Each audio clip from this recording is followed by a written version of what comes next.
कि अफगानिस्तान में सत्ता परिवर्तन इंक्लूसिव नहीं है. And the annual summit of the Shanghai Cooperation Organization is all set to be held today in Tajikistan's capital. She said China will work towards improving global governance and maintaining the international order. С праздником вас! С Днем Великой Победы! Ура!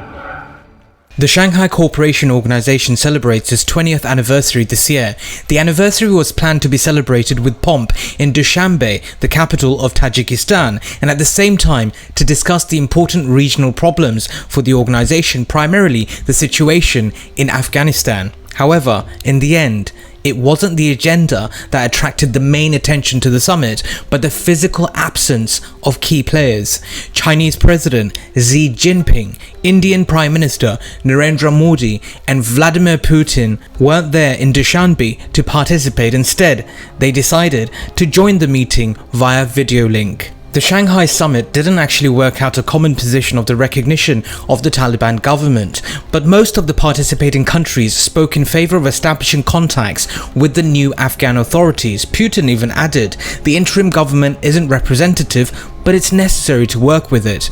The Russian president called on the United States to begin a phased unfreezing of Afghan assets because otherwise the Taliban could resume the drug and arms trade, the stocks of which have been noticeably replenished after the Americans fled the country. Although these key leaders conveyed their messages via video link, there was lack of bilateral negotiations and informal communication between these leaders.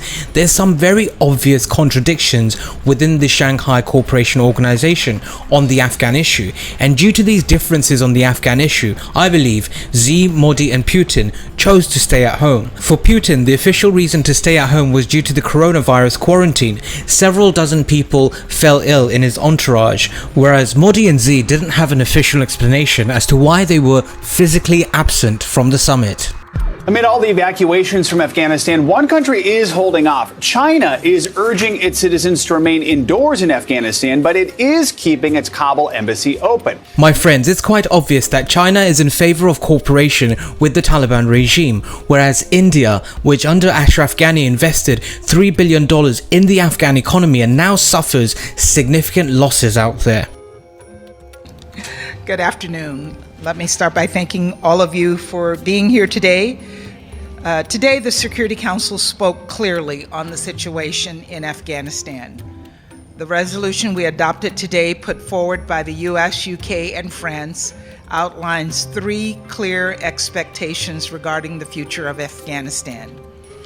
First, the Security Council expects the Taliban to live up to its commitment to facilitate safe passage for Afghans and foreign nationals who want to leave Afghanistan today as well as going forward.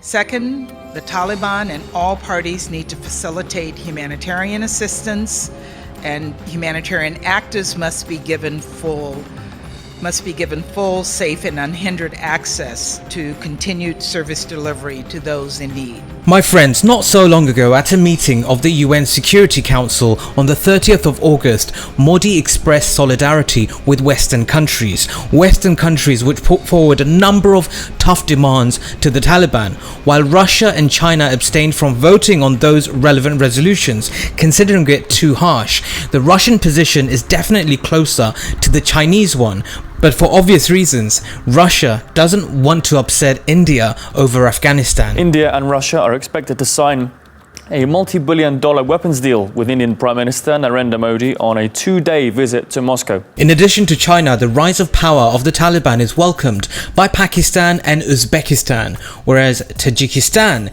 is in favor of supporting the Panjshir, the same Panjshir which is a ghost town right now, but Tajikistan is definitely in favor of separatism. If those leaders who are physically absent from the Shanghai Summit attended the meeting, it would be impossible to hide these contradictions. Instead of traditional hugs and assurances of eternal friendship, things could have ended in showdown and conflict. However, the video link format made it possible to mitigate those risks. The president of Kazakhstan, Kassym-Jomart Tokayev, proposed creating a humanitarian SCO hub in Alma-Ata to provide food and other assistance to Afghanistan.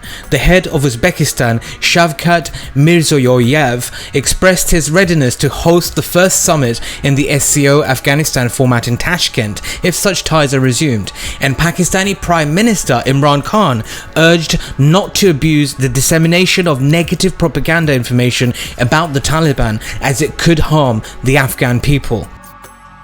Vladimir Putin spoke in favor of establishing contacts with the new government of Afghanistan, especially since Afghanistan already has observer status at the Shanghai Cooperation Organization.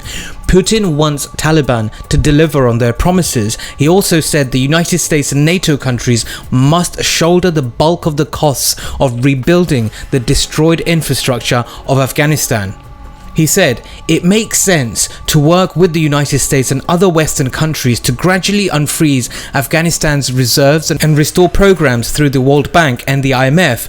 Putin said, "Otherwise, the lack of money in the treasury may push the Taliban to trade in drugs and weapons, and there are now weapons that have been thrown by the Americans worth billions of dollars." So you see folks, taking into account the differences in positions, no consolidated decisions on Afghanistan and the recognition of the Taliban were made at the Shanghai Cooperation Organization Summit. Instead, the leaders limited themselves to declarative statements about the need for an early settlement and the formation of Afghanistan as an independent, neutral, united, democratic and peaceful state, free from terrorism, war and drugs.